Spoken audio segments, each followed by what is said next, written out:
Hi friends, today we are learning the story of siblings, brother and sister.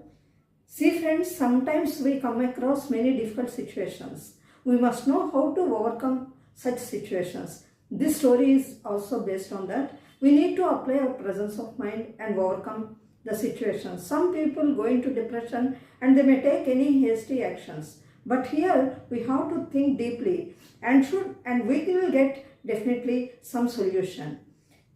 In this story also, this is also thought-provoking story. Let us know the story in detail.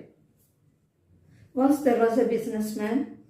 After a long time, he was blessed with son and daughter, and he realized that he was going to die. He wanted to send his son to one of his friends so that he would learn all business techniques. Then he called his son and said, "I'm going to die. You did not know any business techniques. We are business people and we know only make money through our business. So I will send you to one of my friends. He was very good enough and he had no children. He can take good care of you and he will teach you all the techniques of business." Saying so, he took his last breath. Son performed father's rituals in a grand manner and called his sister and said, "We spent a lot of money for our father's funeral. Now we have to make money for our survival as well as for our well-being. You stay here and I will go to our father's friend's house to learn all the techniques. Meanwhile, you stay here. Suppose if you feel you are missing me, you can have my photograph with you and I will take your photograph with me." He called a portrait and got the portraits of both brothers and sisters. He gave his portrait to his sister, put it on her table in the bedroom. Then he took sister's photograph with him. He went to the other businessman's house. And the other businessman was also very good enough and he took good care of him. He was maintaining good relation with the king also. Now let us go into the details. The businessman named his son and daughter Sumant and Sunita. He called his son and said, "I can't live anymore. I didn't teach you any business skills. I have a good friend named Lakshman, a great businessman. He has no children. He can take good care of you and will teach you all skills of business." After few days, he took his last. Sumant performed father's last rituals on grand scale. He called his sister and said, "Sunita, we spent a lot of money for our father's funeral.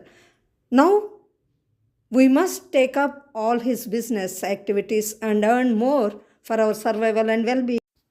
On our father's called advice, a painter and asked to portray both of them to learn separately all techniques of business. He gave his to his sister a servant and took hers. He further said, "These portraits make us feel our presence. Please take care of yourself." He left to Sripuram, where his father's friend Lakshman lived. Lakshman treated Sumant as his son and taught him all skills in business. Lakshman maintained good relationship with the king. Many times he took Sumant to his palace. King has a son of Sumant says. Their friendship was cemented. Prince's name was Ravi. Sumant requested the king to send Ravarma to their house for 2 days. He agreed. Ravarma went to his house. Prince saw a beautiful girl's portrait on the table in his bedroom. Sumant saw the portrait affectionately. The prince misunderstood. The prince looked at him angrily and said, "I thought there was no secret matters between us, but you hid a secret from me." He said, "Secret? Are you suspecting me on any aspect?" Sumant asked. "Yes, why didn't you tell that you have a beautiful girl as your lover?" The prince asked. "I didn't understand what you mean," he asked with a quizzical look.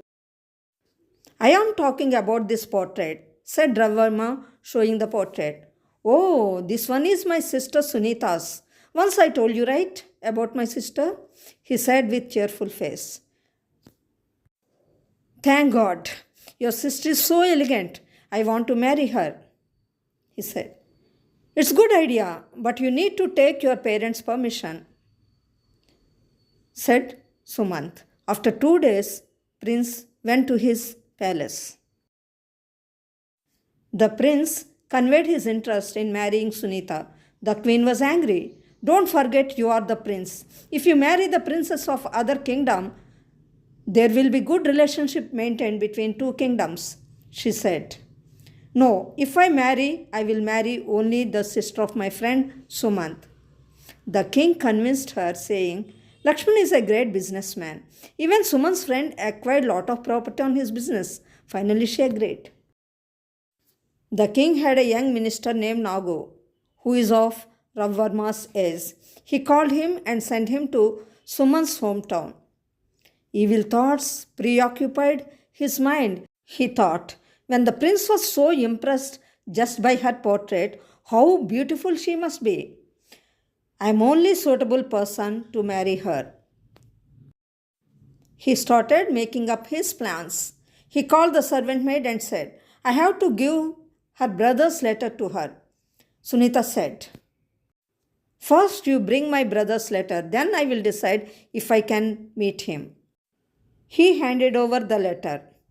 No, it is not my brother's handwriting and it's not my brother's sign. Send him away from here, Sunita said firmly. Nagu felt insulted, went to the king and said, Maharaj, that girl is not suitable for our prince. She has affairs with many boys of her age. The king was so angry and called Lakshman and Sumant. How dare you to make your characterless sister as our daughter-in-law? He said, turning towards Sumant. How can you blame my sister in that way, Maharaj? She doesn't even come out. I appointed a servant maid to take care of her. If you prove she is characterless, you can give whatever punishment you want, said Sumant. I will imprison you for 1 week. If you cannot prove your sister's chastity, I will hang you, said the king. Thus, Sumant was imprisoned. Again, the minister Nagu started making up another plan to prove that she was characterless. He met the servant maid of Sunita. He bribed her. I will give you gold chain if you get the ring of Sunita. Sunita took her ornaments out to take bath. Then the servant maid took her ring and gave it to Nagu. Nagu gave her gold chain and came to the palace with the ring. See, Maharaj, she spent a night with me and gave me this ring. Her name was carved on the ring. It was decided that Sumant would be hanged the next day. Sunita came to know that her brother was going to die on false accuse.